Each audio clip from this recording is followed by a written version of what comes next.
Do you think America is such a bad country that we need to be accompanied by a cadre of lies, that we can't look our past straight in the eye? Because if we do, our young people will get so turned off that they'll leave or they'll become anti-American.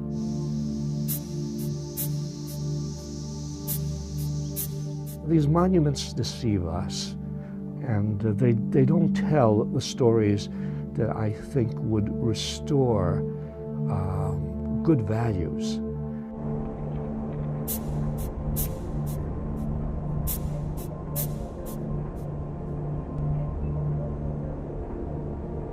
The challenge with so many of these monuments is that they leave out more than they illuminate. A lot of monuments, a lot of historic houses, a lot of museums and so on make us more stupid about history in general and about that event in particular than before we went there.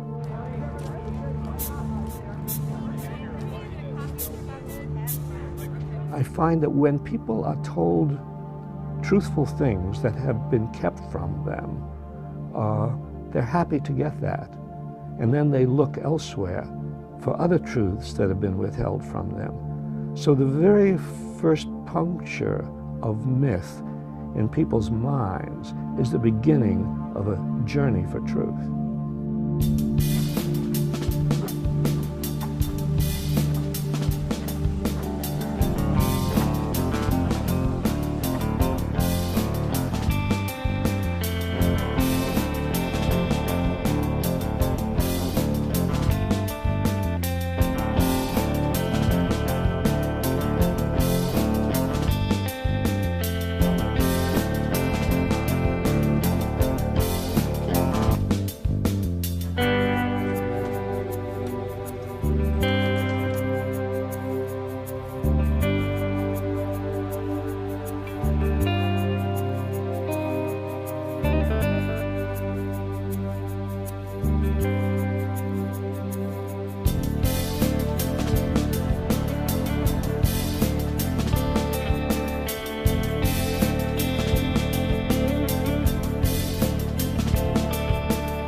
History is sometimes embellished to present stories that fit America's ideological needs.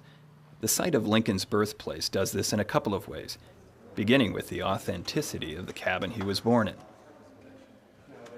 It's my understanding it's the original cabin. I don't know, it may be a replica, but I understood it was the original. And I think it's important that visitors do know that this may not be the original cabin. I think it's important that they know that we refer to it as a symbolic cabin.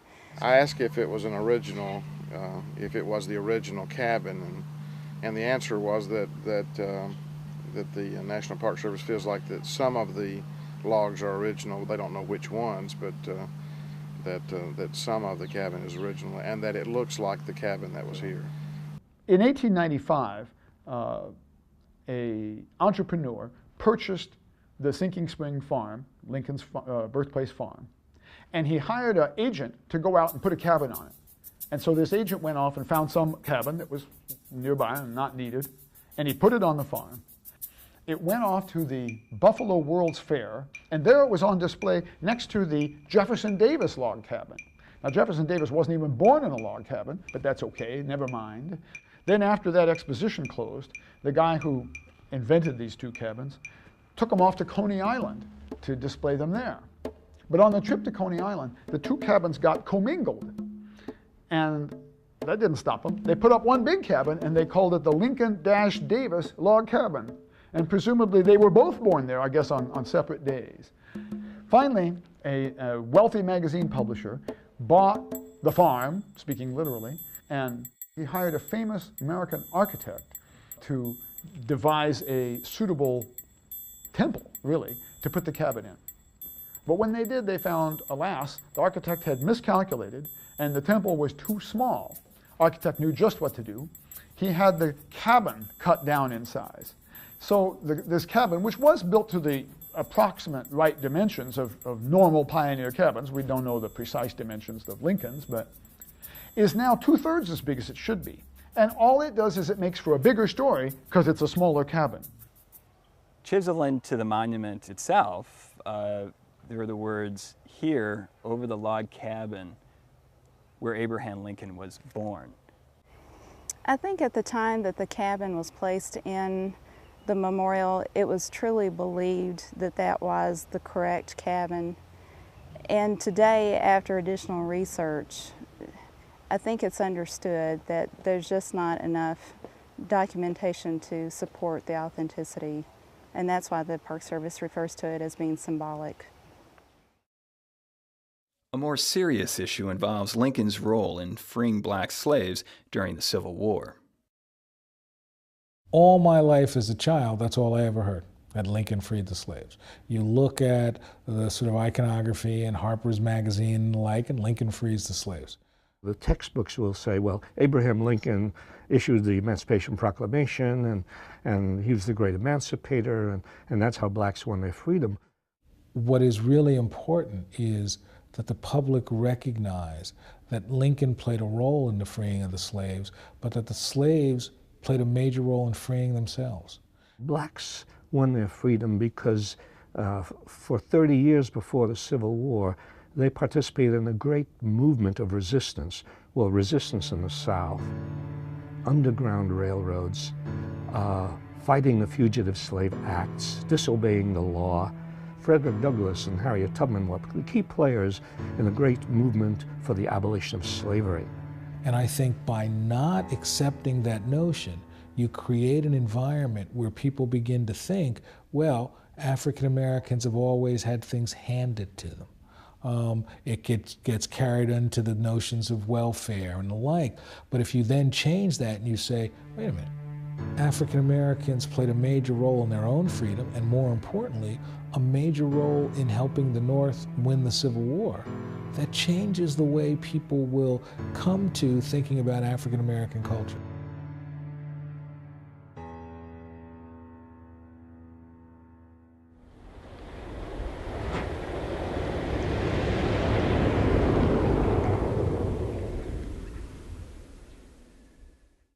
When you look at a monument, a memorial, you don't want to just read the words, important as they are.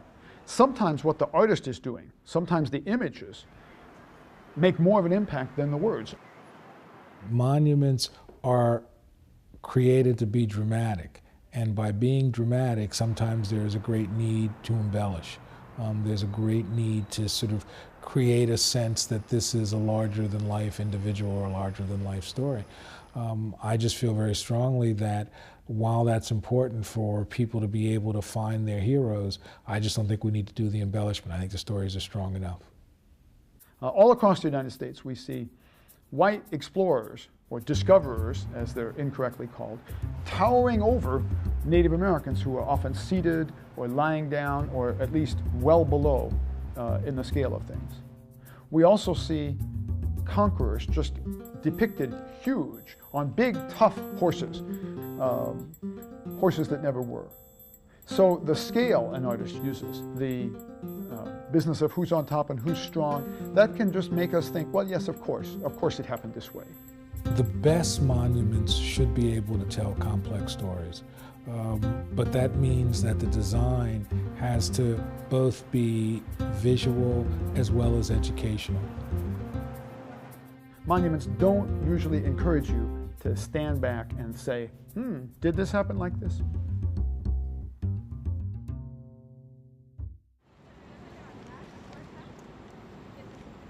Monuments often make Native Americans out to be naive, without any concept of commerce. The monument memorializing the purchase of Manhattan by the Dutch for $24 worth of beads typifies this myth. It stands in Battery Park on the southern tip of the island of Manhattan. Think about this monument. The first thing that's amazing now is just to look at it. What do we see? We see this nearly naked Native American and this fully clothed, even with a jacket on, Dutchman. Now, I've been to New York City in August, and I can tell you that if this purchase that never took place in August, that is one hot Dutchman. I've been to Manhattan in February, and I can tell you if this purchase that never took place in February, that's one cold Indian. So what we're really seeing is we're seeing primitive and civilized. And the whole story is really about poor, stupid, primitive. Those Indians, they didn't even know what land is worth. I mean, $24 won't buy you a postage stamp worth of Manhattan today. Second of all, the Dutch never gave beads to anybody as far as we can tell. There's this statue, of course, shows them with some beads dangling that they're giving to the Indian. What the Indians wanted and what they got was stuff they couldn't make themselves, particularly metal kettles, steel axes, steel knives, guns, and brightly colored woven wool blankets. So for some fee, maybe something like $2,400 as far as I can tell, worth of this stuff, the Dutch bought Manhattan from the Canarsies. They bought it from the wrong tribe. Now, you can go to Canarsie, you can go to it on the subway. When you come up, you are in Brooklyn. In fact, you're in East Brooklyn at the end of the line. That's where the Canarsies lived. Why shouldn't they sell Manhattan? Wasn't theirs. For centuries thereafter, Europeans bought land from the wrong tribe, or they set up two factions within a tribe, and they bought it from one faction, bribed them, paid those folks a whole bunch of stuff, and then there'd be maybe a civil war or a war between two different Native American groups. Therefore, the French or the British or the Dutch didn't have to fight the natives. They were fighting each other, and meanwhile, the land ended up in European hands.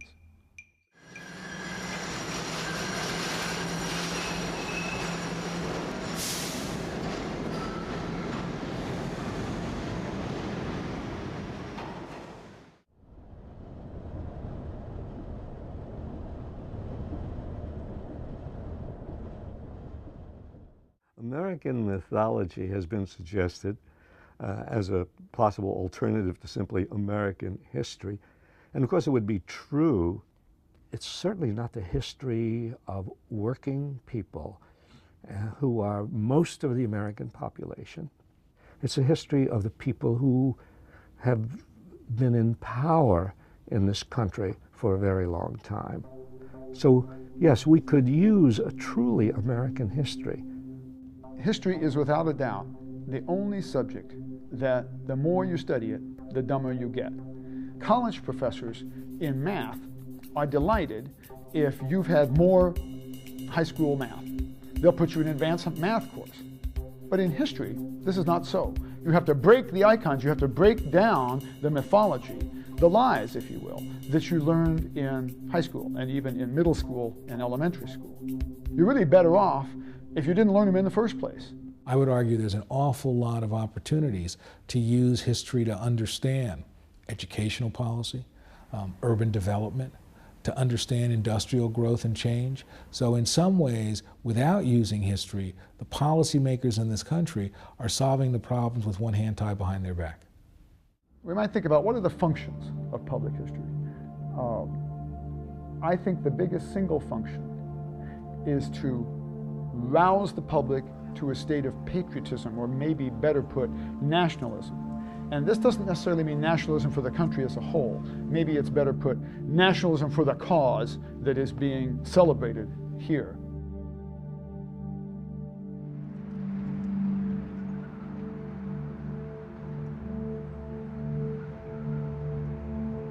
Across the country, civic leaders have paid tribute to Christopher Columbus by naming streets and cities after him, and by putting up statues. I learned in 1492 Columbus sailed the ocean blue, and we made little milk pint, ships, and it wasn't even until college that I learned the truth about it. He discovered America in 1492, and I think it's appropriate that we recognize him, Italian Americans, for what they've done for our country. He's a symbol of the greatness of Italians and what Italians have brought to this country. The Queen of Spain, she gave the support for him to come and conquer America. Sailed the ocean blue in 1942. 1492. Yeah. His true significance doesn't come from 1492. He didn't do anything in 1492 that Leif Erikson hadn't done in 1002 or so. It comes from 1493, because in 1493, this man persuades the King and Queen of Spain to outfit him with 17 ships, with between 1,000 and 2,000 soldiers, with 20 dogs, attack dogs, with horses, with armor, and he proceeds to take over the island of Haiti and rename it Hispaniola. Now, this had never been done before in human history, for one country to maintain and conquer a country on the other side of an ocean. This was a first. When he come in there, on our country, he don't come for good, he come to steal. Columbus worked a marvelous deal with the King and Queen of Spain. He was to get 10% of all the riches he brought back from the, quote, New World, but he also was to get 10% of everything everybody else brought back. So it was a great deal. He wasn't able to enforce it all. They changed the contract terms unilaterally, but he did become rich. But Columbus ran into a problem during his first visit to the New World. He couldn't find the huge gold deposits that he promised to his investors. So the drive to satisfy the profits of his financiers drove him to awful acts. He punished the Indians who wouldn't bring him enough gold. He hacked off their arms. He killed them. And when he couldn't find enough gold, he enslaved them and brought them back in chains to Spain. He had to show his patrons something that represented wealth, if not gold, human wealth. Christopher Columbus started the transatlantic slave trade. Now you have to understand the transatlantic slave trade began from west to east. It was a trade in Native Americans, or Indians, taken across the Atlantic to be enslaved in the Azores, in the Canary Islands, and in Spain itself. And the only reason it didn't work is because Native Americans were not immune to the diseases that were already common in Europe and Asia and Africa. And then there's the flat earth myth. Because, you know, at the time, a lot of people still thought the world was flat. Everybody in Europe knew that the world was round. The Catholic Church held it to be round. Sailors especially know it to be round. And there's this whole mythology about Christopher Columbus had to face down a near mutiny from his sailors who were afraid of sailing off the edge of the flat earth. What do you want? We want to know whether you're ready to turn back and start for home. Yeah, and at once. It's no business of yours, but the answer is no. All right, we'll turn back and sail without you. Come on, boys! This mythology, it turns out, was established by none other than Washington Irving in about 1830. He's the guy who wrote The Legend of Sleepy Hollow. He's a novelist. Well, in 1830 or so, he wrote a biography of Christopher Columbus. 3 volumes. It was the most popular biography of the 19th century, stayed in print throughout the century.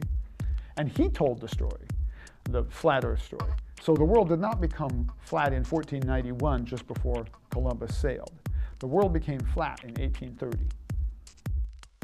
This map of the round world was commissioned by the Pope to be translated from Greek into Latin in Florence, Italy in 1410, 82 years before Columbus set sail. In Columbus's right hand is a decree. The words are chiseled into the base of the statue.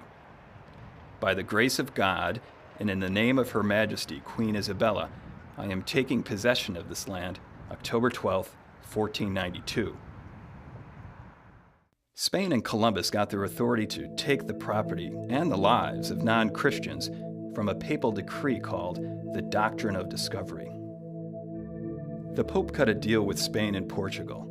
He divided the world in half by drawing a line on a map and gave title of the Eastern Hemisphere to Portugal and the Western Hemisphere to Spain.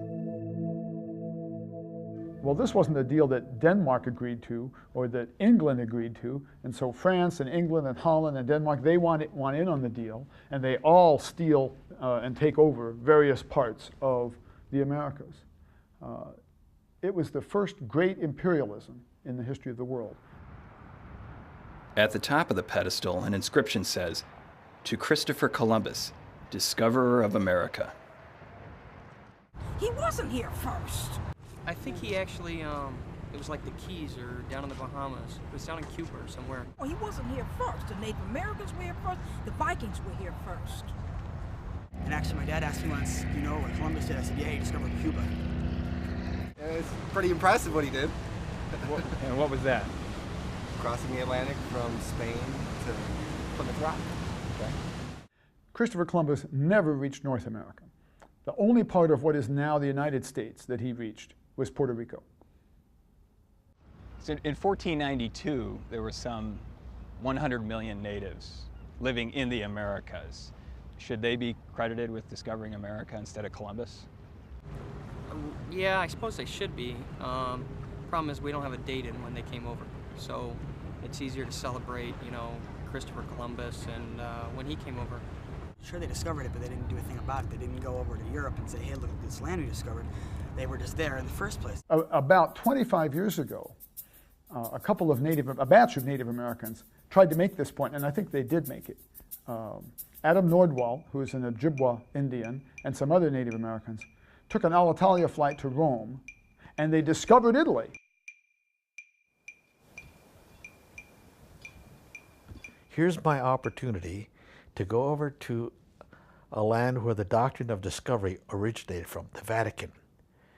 And the idea was to lay claim of discovery of their country, of Italy, just to turn things completely around.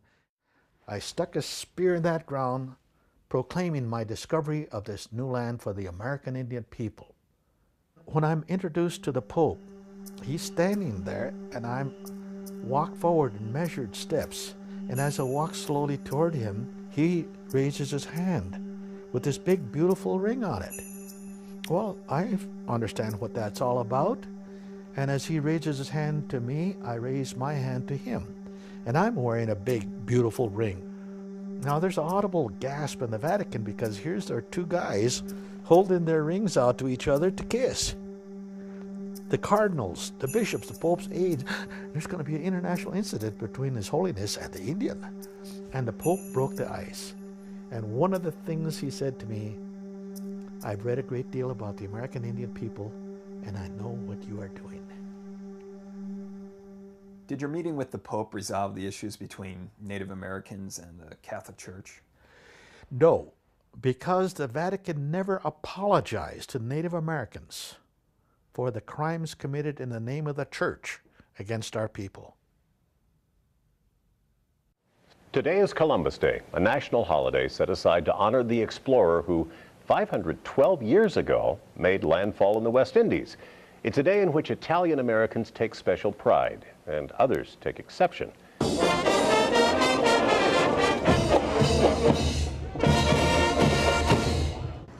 Christopher Columbus was born in Genoa, Italy. He sailed from Spain in 1492 with the blessing of King Ferdinand and Queen Isabella of Spain.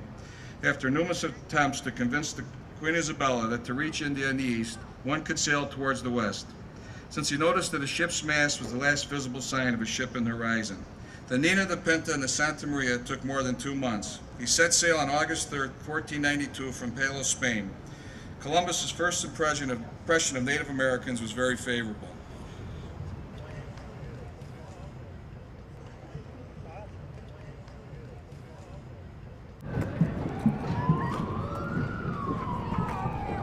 Why aren't you guys celebrating? We're not celebrating because we don't agree with celebrating genocide. The genocide of indigenous people who were massacred in the millions on this continent. I think that it's proper to celebrate it, and I guess I don't quite understand all the controversy, why there's such a big controversy. So that's where I'm coming from. I mean, if you take anything far enough, you can pick it apart.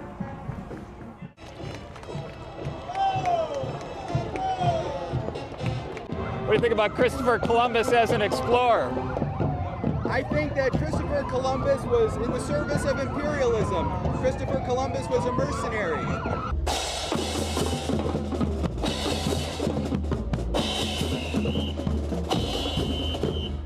I think it was a little bit of poetic justice and it coming out that Christopher Columbus probably wasn't the first one here and that founded America. Kind of hurt to find that out, but I think it is the truth. The truth will set you free, isn't that the saying goes?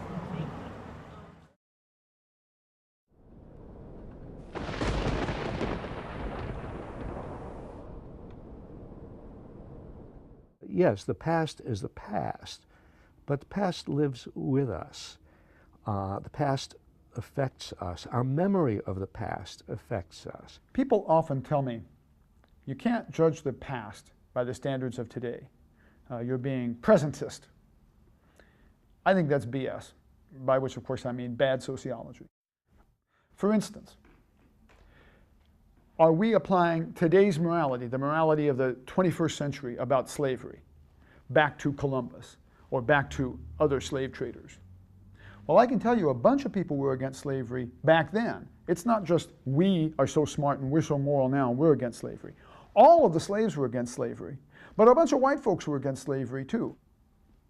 I personally would like to see more attention given to Bartolome de las Casas. Now, people say, who? Bartolome who? He's the guy who wrote down Columbus's journals. He became the defender of the Indians, and he participated for decades thereafter in trying to make sure that Spain respected Indian rights. I don't think there's a single perspective that we have now that wasn't an issue at the time. The past is just like the biological past. We are all shaped by our families, our medical history, and in some ways, the more we know about our own medical history, the smarter decisions we can make about our own life and our own health. Same thing with history, that these things aren't just dead. The way that I heard stories about how my grandparents were treated during the era of Jim Crow segregation shapes who I am, shapes how I react to things. My point in bringing up these hidden facts of American history is not simply to go back, not simply to be sorry about what happened, and not even to condemn people like Columbus or Andrew Jackson or Theodore Roosevelt. It's too late for that. They're gone. The events are gone. The point of going back and looking at those things is to see what they teach us about the present. In Romania, thousands gathered in Free Press Square today in Bucharest to watch the removal of a statue of Lenin. When people of foreign countries have thrown out their dictator rulers, they've also toppled the monuments representing them.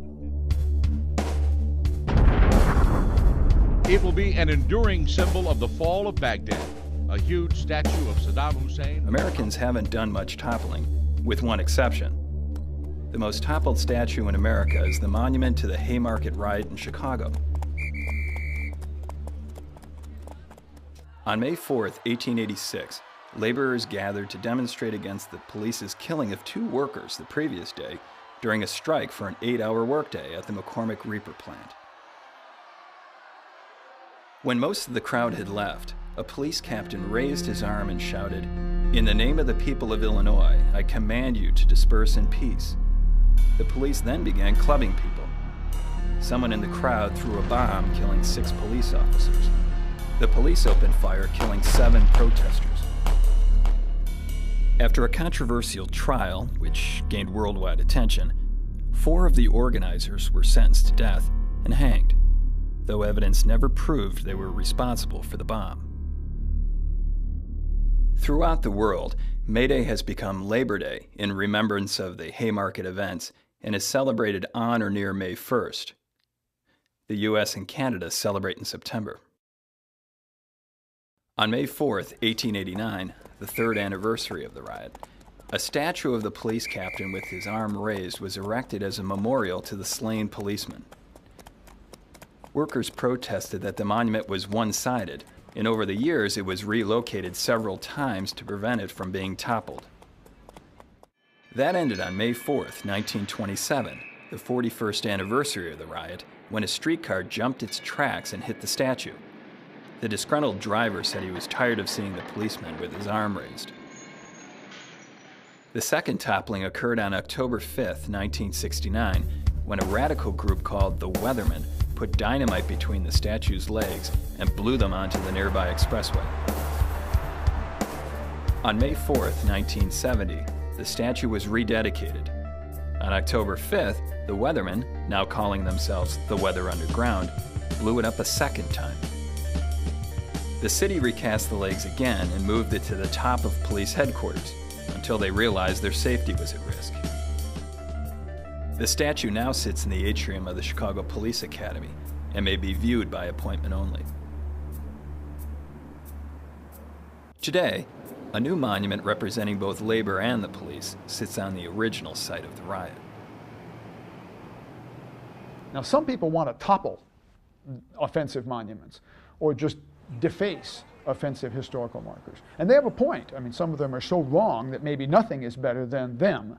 But another way to do it would be to add layers, to have an apology on the landscape, if you will, that apologizes for this offensive historical marker or monument or whatever. So the person coming there is really challenged to think, because they not only see how somebody thought in 1898, they also see how somebody thought very differently in 1998.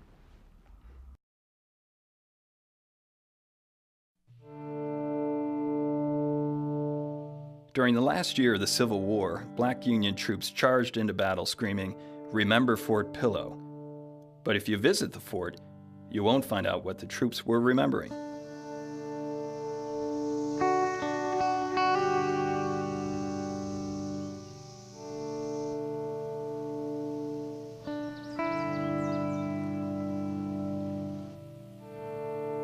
The park's brochure says that Union casualties were heavy, especially among the black troops, but it doesn't explain that twice as many black soldiers died compared to white soldiers. An exhibit in the museum titled "The Controversy" includes a New York Sun article that describes the massacre. The exhibit implies that the article is Northern propaganda.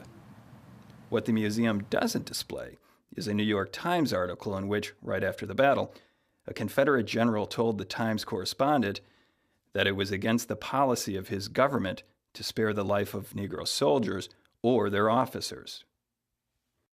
The POWs at Fort Pillow, first of all, had a heck of a time becoming a POW, because when they tried to surrender, many of them were shot at the spot. The Confederacy saying there would be no black POWs really comes out of two things. One is a real fear of what would happen when former slaves joined the Union Army and turned their rage against their master. So one of the ways to control that is to try to send a message that if you do join the Army, you will be given no quarter.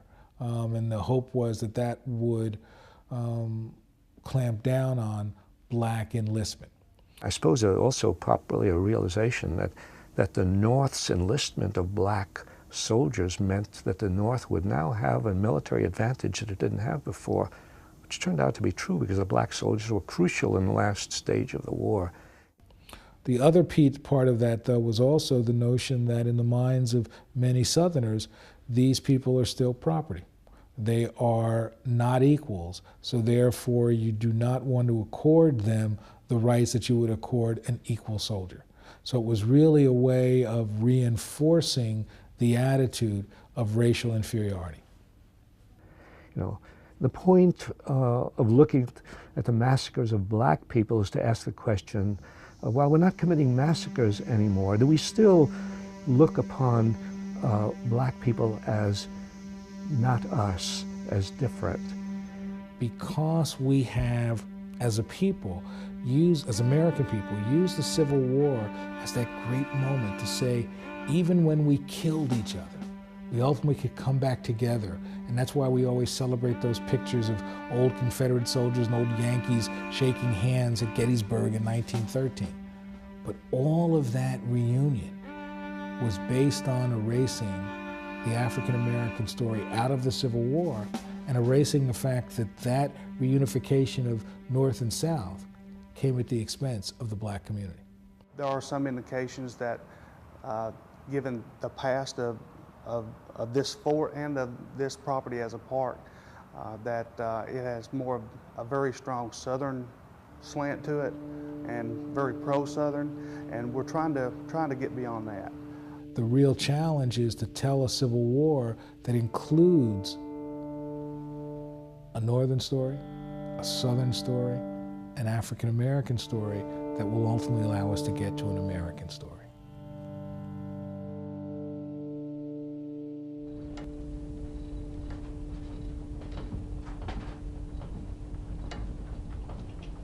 Monuments don't tell the truth for various reasons. There's reasons to distort. For one thing, only one side is usually telling the story. It's usually a monument being put up by a labor union, or being put up by African Americans, or being put up by neo-Confederates, that is, people who still favor the Confederacy side of the Civil War, put up by one group. They don't have a real interest in telling all sides of the story. It's particularly too bad on historical markers, because historical markers automatically come with two sides. Monuments are selected to reflect national or regional or local identity. So they're really important because they tell us what people want you to remember, what they want you to believe, not necessarily what is really important to you, but what's important to those people who are creating the myth of your identity. The real question is not whether the government is involved, but how it is involved, and whether the decisions about monuments and decisions about historical markers are made by a small number of people in the government or made by a real cross-section of the American people. Clearly, we need an educated, thoughtful public. For that reason, the government should be involved in telling complex stories complexly and thoroughly. And at some places, we do this. We need to do it at all places.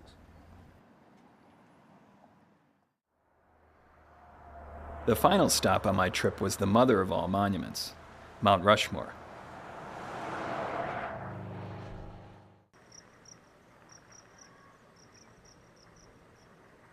The closer I got to the monument, the less it seemed anyone was willing to talk about it. Actually, we're doing a piece on monuments, a film. Would you mind if I asked you a couple questions about, like, your opinion? As long as you shut the camera off. Any way we could keep it on? I don't want on it. Yeah. Okay. Mount Rushmore has been coined America's Shrine of Democracy. But this is ironic not only because of the park's history, but also because of how the park's image is protected today. You can do guided tours at the times, starting at 10:30 and then lasting until 4:30, 10:30, 11:30, 12:30, and you can just meet the ranger right there in that main viewing terrace. He, of course, needed someone with that vision, that imagination, and artist. And this is when he contacted a man by the name of Gutzon Borglum, who was a pretty well-known artist at the time. Gutzon Borglum was carving a Confederate memorial onto the mountain there when he received this letter from Joan Robinson asking him to come here to the Black Hills to find out more about it.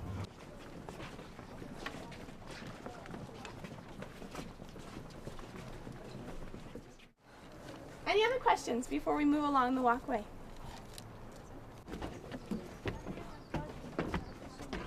So once again, everyone, thank you very much for joining me here on the trail today. Enjoy the rest of your day at the memorial. Thank you very much. Thank you so much. Have a good day. Any questions? Yes. What was Gutzon Borglum's affiliation with the Ku Klux Klan? What was Gutzon Borglum's affiliation with the Ku Klux Klan? I'm not sure about that. I've never read anything about that myself. Maybe you had to join to get that job down in Georgia. I don't believe that the issue of Gutzon Borglum as a Ku Klux Klan member needs to be a part of the story at Mount Rushmore. I think that definitely should be told. No doubt about it. If he's an ex-KKK member, he definitely needs to, that should be known. They should tell the dark side as well as the bright side. And at one point he became not only a member of the Ku Klux Klan, but really a high-up leader advising part of the Klan membership.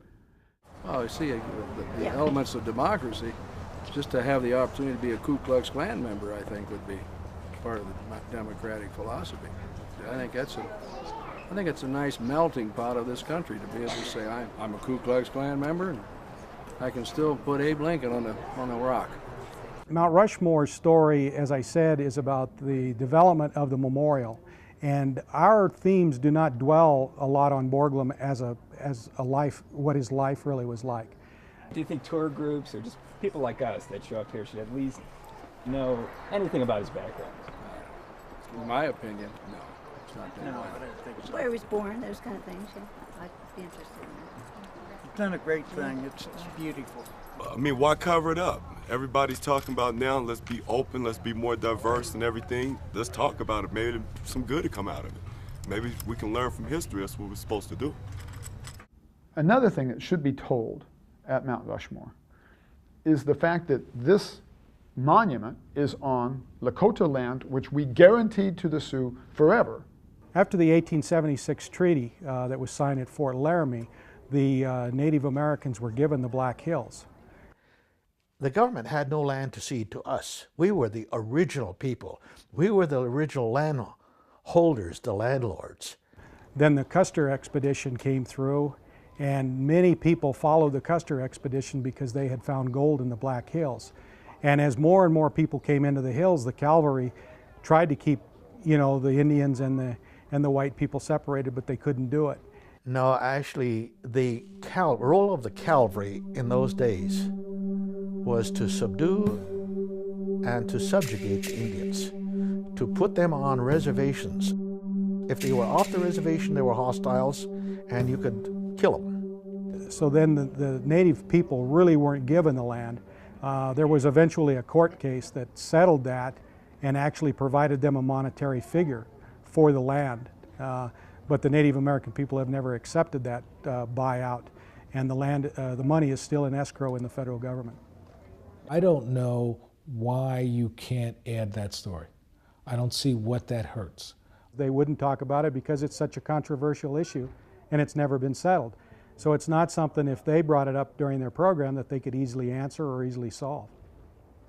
It's interesting, when people present a certain point of view of history, it's not controversial. As soon as you present the other side, they call it controversial. They have so much on the building of Mount Rushmore, and we celebrate, you know, the individuals that did that. Add a little more to understand why this is contested space for certain populations of our country, because of what they envision those hills versus the way the hills are now used. And also, if you do the loop, you'll stop down here at the Sculpture Studio, which is really nice. It houses Gutzon Borglum's last working model from 1936.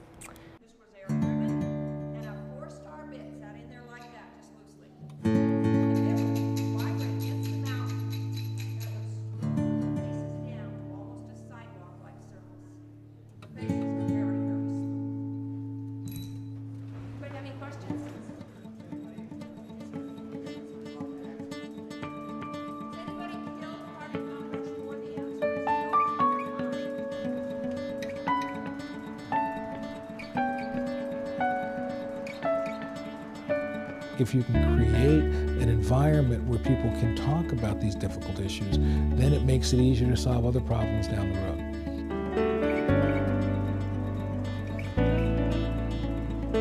To criticize, whatever the government does is not anti-American, it's anti-government, and it's pro-American, it's pro the people, it's pro the country.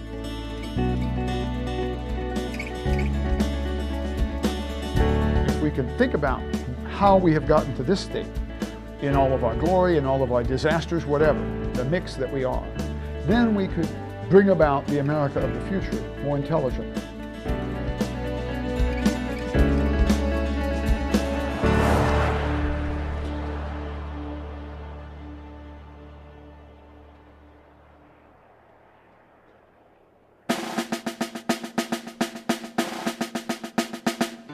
Textbook statues, talk about virtues. Learn the whole story, play it, then you choose. We're told we a great country founded on democracy. Lying about the past, that's hypocrisy. In 1492, Columbus sailed the ocean blue. In 93, he stole all he could see. A scientist, a seaman discoverer, he's nothing but a tourist. Looking for gold with a bloodthirst. Yeah, the truth hurts in this blue verse, but the true birds ask me the true words, cause I'm true word. You tell me the way things work is fair. If I don't like it, there's an exit over there. But au contraire, mon frère, I'll make you a dare. fair. Try to walk on my tin to see if fair's fair. My country, 'tis of thee, sweet land of liberty, of thee I sing whatever.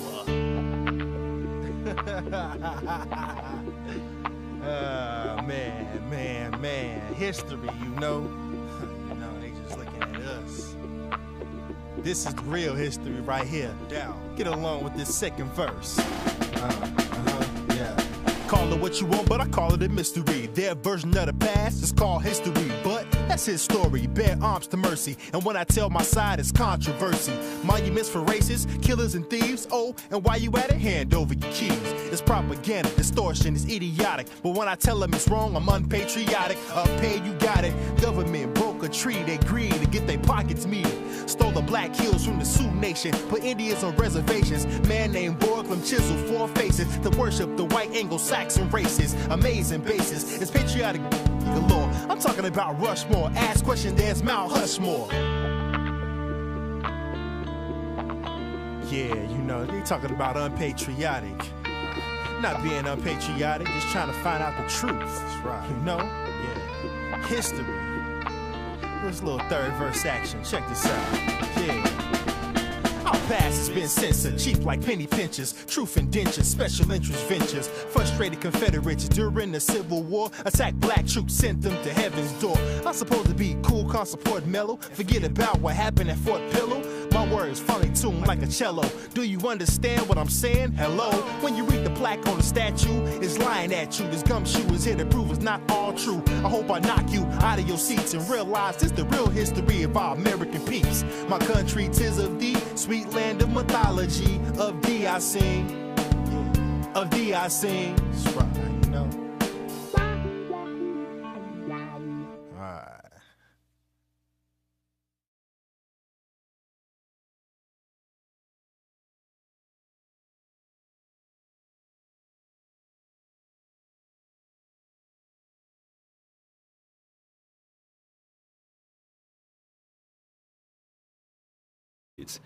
The site of Lincoln's birthplace does this in a couple of ways, beginning with the authenticity of the cabin he was born in. It's my understanding it's the original cabin. I don't know, it may be a replica, but I understood it was the original. And I think it's important that visitors do know that this may not be the original cabin. I think it's important that they know that we refer to it as a symbolic cabin. I asked if it was an original, if it was the original cabin, and the answer was that the National Park Service feels like that some of the logs are original. They don't know which ones, but that some of the cabin is original, and that it looks like the cabin that was here. In 1895, an entrepreneur purchased the Sinking Spring farm, Lincoln's birthplace farm, and he hired an agent to go out and put a cabin on it. And so this agent went off and found some cabin that was nearby and not needed, and he put it on the farm. It went off to the Buffalo World's Fair, and there it was on display next to the Jefferson Davis log cabin. Now, Jefferson Davis wasn't even born in a log cabin, but that's okay, never mind. Then after that exposition closed, the guy who invented these 2 cabins took them off to Coney Island to display them there. But on the trip to Coney Island, the 2 cabins got commingled. And that didn't stop them. They put up one big cabin, and they called it the Lincoln-Davis log cabin. And presumably they were both born there, I guess, on separate days. Finally, a wealthy magazine publisher bought the farm, speaking literally, and he hired a famous American architect to devise a suitable temple, really, to put the cabin in. But when they did, they found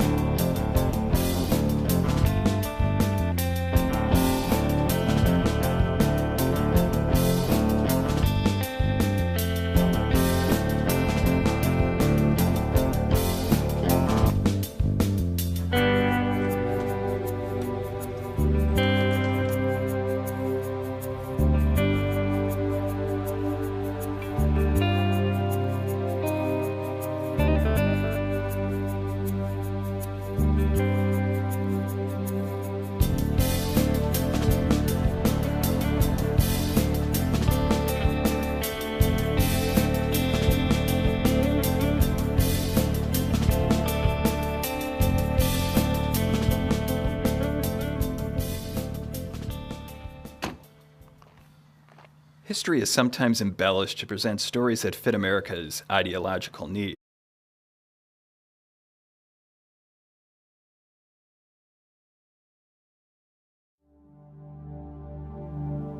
Do you think America is such a bad country that we need to be accompanied by a cadre of lies? That we can't look our past straight in the eye? Because if we do, our young people will get so turned off that they'll leave or they'll become anti-American.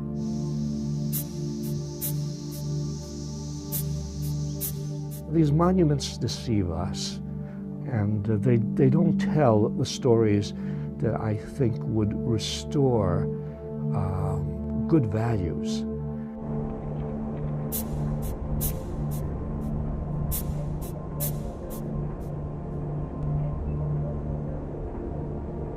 The challenge with so many of these monuments is that they leave out more than they illuminate. A lot of monuments, a lot of historic houses, a lot of museums and so on make us more stupid about history in general and about that event in particular than before we went there.